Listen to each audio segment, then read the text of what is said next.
Oh, Foxy, it's your birthday. Not for real, just for play. This is Cree Summer, and Moana Nui will be right back.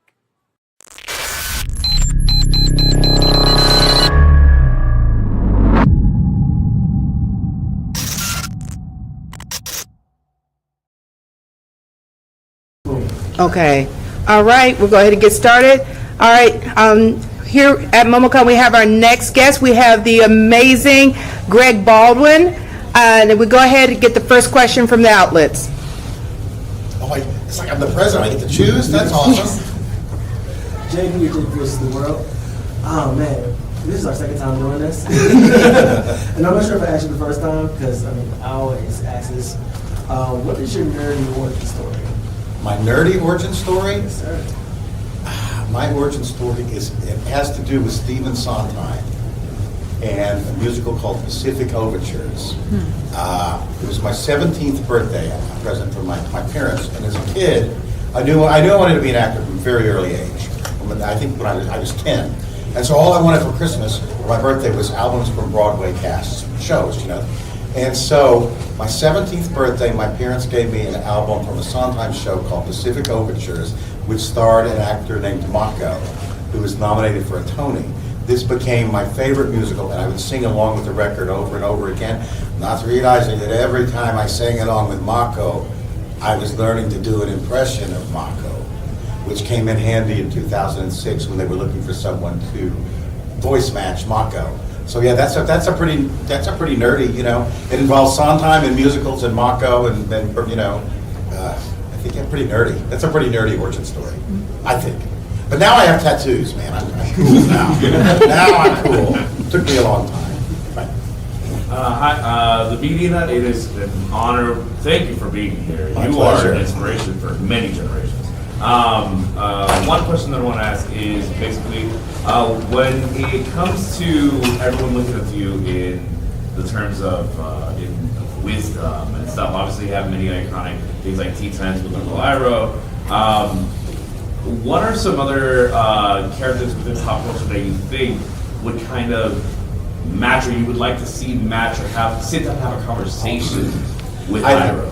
You know the old painting of dogs playing poker? Yes. I would love to do, I'd love to maybe commission this. And the people playing poker, it has to be on black velvet, because it has to be, would be Yoda, Gandalf, you know, Iroh, someone else I'm thinking. The Council of Wisdom. Indeed, yeah, I think that would really be funny. And also just to have all that wisdom at one table, you know. Love it. Yeah, thank you. All right, you. So you've been to MomoCon like many years so far. What's your favorite part of it? Oh, my favorite part of MomoCon? I love the way it's run. And I love coming to Atlanta because I love the food. You know, the food here is great. And I love tiki bars.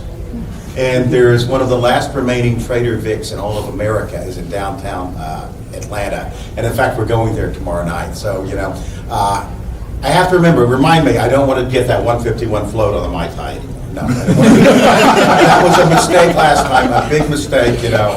I was about halfway through my third one, and it's like, oh no, you have to work tomorrow. That was a serious mistake. And yeah, the people here are some, you know, I would say that probably most of the shows I do are in the South. I have no idea why that is, but I would say predominantly more of them in the South. And I was raised in Texas, so I'm very comfortable here. And again, the food is great, the people are great. And it's a big con, it's just a big show, man. Every year I come, it seems like it's getting bigger and bigger, and you know, I love it. All right, so recently on Twitter, always on Twitter. I know what we're going to be going out. Always on Twitter, there's always an argument about the fandom about who will beat who and who would understand what team Avatar was better, yada, yada, yada. One of the ones recently was, who you think would win in a fight between Ozai and Iroh if they actually did have it out? I would have to say, without a doubt, Ozai. And the reason for that is Iroh would show mercy and Ozai would not. At the end of the day, there's no way that Iroh is going to kill his own brother. I think Izo would do it without blinking. Ozai would do it without blinking. So recently, there's been quite a couple of Avatar collaborations. We've seen examples of Avatar having a collaboration with with playable characters in Fortnite. Uncle Iroh was recently added as a playable character in Nickelodeon All-Stars Brawl, which is incredible, by the way. Congratulations. What are some other crossovers or things that projects you would like to see Iroh like enter or something like that, if anything? Well, I mean, I would love to see an Iroh Aku crossover. Obviously, you know, that would make the most sense. Yeah, I would love to see. And people ask they very much the same question: who would win in a fight between Iroh and Aku? Unfortunately, it would be Aku unless Iroh has the sword, because you can only kill Aku with the sword. But I do think Iroh would be wily. And because Iroh's voice is so similar to Aku's, because both voices were created by Mako, I think Iroh would flatter Aku. Great, Aku. May I comment on the beautiful, melodious tone of your voice? Such a beautiful voice you have. And, you know, Aku would be, perhaps you're not so bad, you tea-guzzling fool. Let us go have some of this stinking tea you never shut up about. So I think that's how Iroh might play him a little bit. As long as we don't run into the samurai. As long as the samurai isn't here, we will drink tea, and I won't kill you.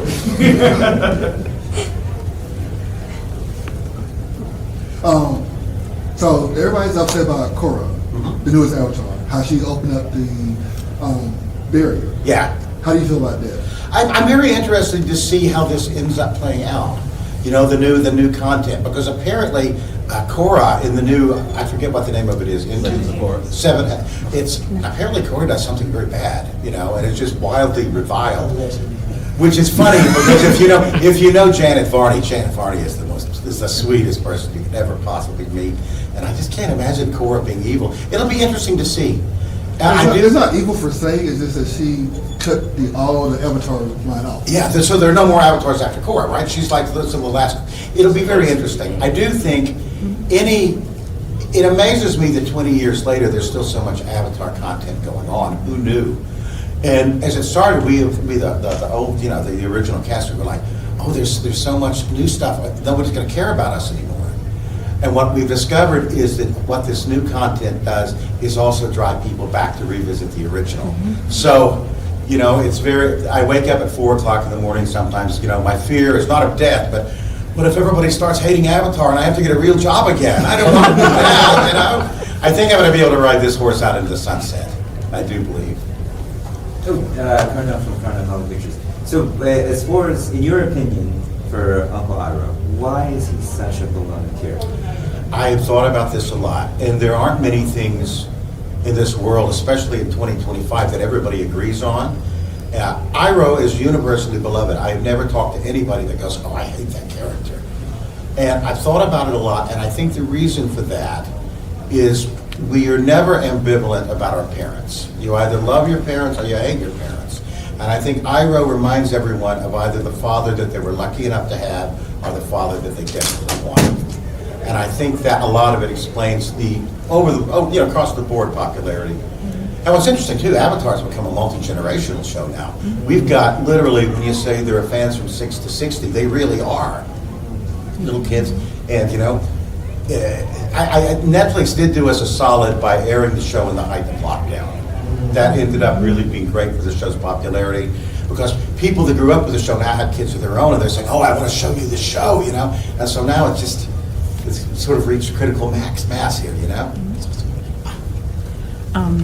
Joy, Moana Nui Podcast. You know, we mentioned earlier, you were talking about the velvet dogs, the poker playing with all the wisdom around it. Maybe a tough question, or maybe you have a really quick answer.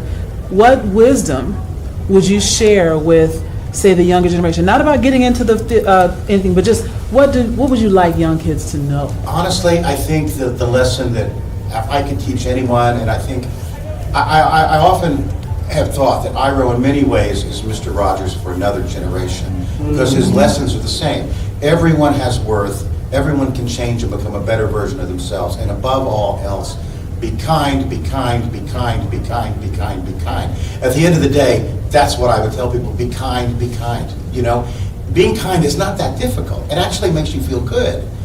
And I think that's one of the things social media has done, is they've sort of taken social media, you can just be the worst version of yourself, and there are no consequences for it. You know, in the old days, if you and I have an argument and we're at a bar and I start calling you names, there's a good chance you're going to deck me. You remove that and there are no consequences. So people are just allowed to be their worst selves. And I think it would be better if people thought about being their best selves. It's not that hard just to think of the other person a little bit. But yeah, be kind. That's it in a nutshell. First off, you're literally about to have me tear up. I had to stop myself and cry for a moment from what you just said, so I'm not taking a moment real quick. But taking an opportunity to go back to, we just talked a little bit about Aku. We have the massively popular, but sadly currently dying platform fighting game, Multiverses. And Samurai Jack is a playable character. How would you like to, if Aku were to be added, what would you like to kind of like see from the character, like if anything, something that maybe gamers may miss when it comes to certain abilities or attacks he might have? Well, I mean, Aku's pretty much, he's literally a demon god of evil, so there's few things he can't do. Honestly, probably, because Aku is terrifying, but he's also funny. This is kind of out there. I think an interesting characteristic would be Aku occasionally sings and dances a little bit. You know, that I would like to with see. The interactions of the game. Yeah, within the interaction of the games. Just like out of the him blue. talking to Batman or Yeah. like with the Powerpuff Girls, just be like, man of bats, what are you so serious? So serious, yes. And it's like, you're literally Aku, Lord of Darkness. What? Yeah, I can see that. Absolutely. Absolutely. Yes? I'm going to piggyback off my buddy's question here from earlier. Iroh, beloved, not a question. Korra, polarizing amongst the fans. What are your personal thoughts on Korra, and why do you think she's so polarizing? That's a very good question. I mean, honestly, in a way, I think because she's female, I think there's some of that to be brutally honest about it. You know, again, I don't have to explain 2025 to anybody. We know where we find ourselves. So I think a lot of it is that. I've never understood it because Korra it reminds me of Breaking Bad versus Better Call Saul. They exist in the same universe, but they're wildly different shows. They're different in tone and they're different. Korra is just its own animal, and people try to compare it to Avatar, and you shouldn't. You have to just judge Korra on its own. And my favorite thing about Korra is it's already been established that we live in this world where people can control the elements. So literally you live in a world where there's magic. But what's interesting about Korra is you also live in a world where there's technology. That to me is the most interesting thing about Korra. I love that. I would love them to revisit 200, 300 years down the road and just to see what happens to a society where magic and technology coexist. Eventually, do they become the same? I suppose they probably do. You know, technology becomes magic and magic becomes technology. Wow, freaking myself out. My head exploded.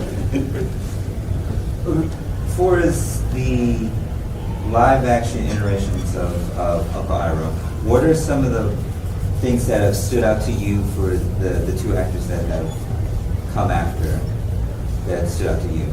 Well, you know, first of all, I love Paul in Netflix. I love Paul Lee. We've become good friends. I think he's wonderful. Sean Tube, who was Iroh, or actually Iroh, in the movie that doesn't exist. Thank you. And you know what? And here's the thing: it wasn't the actor's fault. No. They did their job. A small thing that I think about his portrayal of Iroh, I think it's important that Iroh be fat. You know, and I think that's part of it because he looks like this fat old guy who loves tea and he enjoys life, you know. And I love the fact that he is that, but you don't want to cross him either. That's what's interesting to me. He's one of the most powerful firebenders in the world, but you wouldn't know it to look at him. And I think it's important that he sort of be fat, you know. Of course, you know, I'm fat, so there is that, you know. Last question? So, many things about Iroh that people realize. General, peacemaker, lover of tea. One thing that we don't really talk too much about is his abilities as a musician and his love of music. And one thought that's come to my mind is how not only is Iroh an iconic character over the years, but also name a single Avatar fan or a fan of animation that it doesn't get teary-eyed with Leaves on Fire. And I'm wondering, Do you think, because I've seen so many people online kind of discuss this do you think the song would lose or gain some of its magic if discussions of making a quote-unquote full version were to ever happen, or do you think the way it is kind of what keeps it special? I've thought about this a lot because it is such an iconic moment, and I don't know if they're going to include that particular moment in the Netflix adaptation. I hope they do, but if they do, I think what they should do to keep the fandom happy and also to show respect. Paul's a great actor, but I don't think Paul should sing that song. I think they should play Mako's version of that song in the background. Yes. And I think if the producers were to do that, and again, see, I worked, my day job for many years, I worked at the Disney Studios, so I've seen sort of behind the scenes. Studio executives will never make the smart decision. I'm sorry, maybe they will, but I highly doubt it, So, but you have to honor Mako that way. Mm-hmm. That is the only way I think you literally could keep everybody happy. And I truly don't sing this song. Oddly enough, people still ask me if I'll sing it. And I've been pretty, vocal about, no, I will not sing that song. That's Mako's song. So instead I'll sing it. It's a long, long way to Ba Sing Sing. That one I get away with. All right, with Avatar Studios doing a lot more Avatar projects coming up, are we going to see Iroh again pretty soon? I don't know. I was doing a show a panel last year in San Diego, and one of the producers from Avatar Studios was there. And I asked her, I went out to talk to her, I said, so have you replaced me yet? Who'd you replace me with? And she said, I'm sorry, we don't have any Iroh content in the pipeline right now. Which is exactly what she would say if there actually was Iroh content in the pipeline. So, I don't know. If, it's show business, we'll all eventually be replaced. But the cool thing is, I was telling Dante, I said, at the end of the day, we're Kirk's Enterprise, man, and that's what you want to be. You want to be Kirk's Enterprise.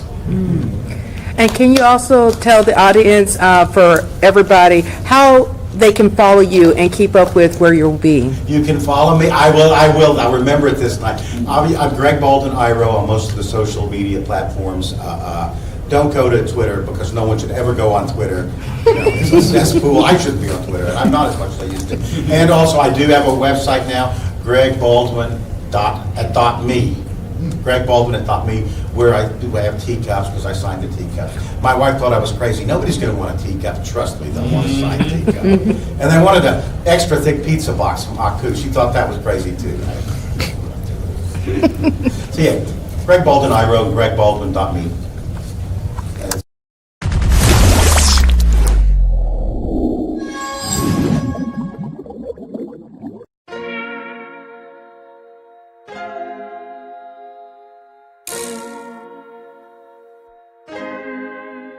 So many stories left to tell, even if we have to ourselves. Can't keep history on the shelf. If they won't tell it, we will. If this the land of the free, it was a freedom then, when they annexed Hawaii and called it Cedar Lands, without any type of payment and no signing off. Called themselves the Republic in 1894.